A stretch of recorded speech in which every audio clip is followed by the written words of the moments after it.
Takže ahoj, mám tady další video V163, automat, ročník 2004.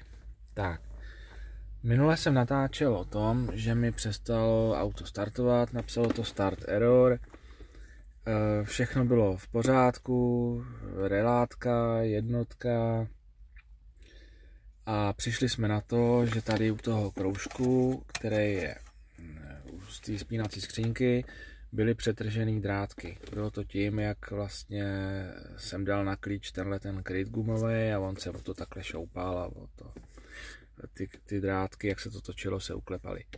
Takže další věc je ta, že mám jenom jeden klíč k autu a nechtělo se mi dávat asi 5000 za nový klíček, protože to je prostě dost.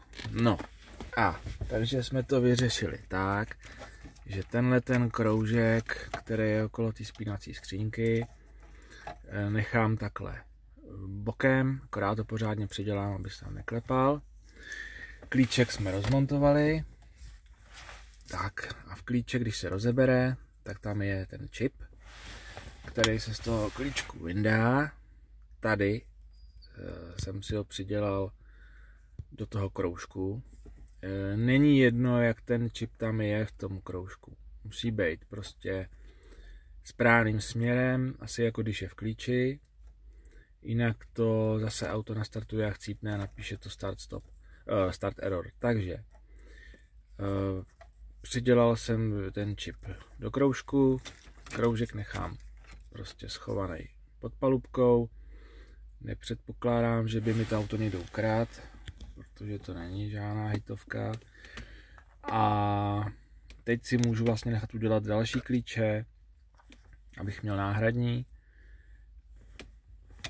na startování, a tímhle teda mám pořešený ten imobilizér a s tím už by snad mohl být pokoj. Takže to je asi všechno. Takhle mi to stačí. Jestli se vám videa líbí, můžete dávat odběr. A mám tady dalších pár vyřešených závad na MLu, který ukážu v dalších videích.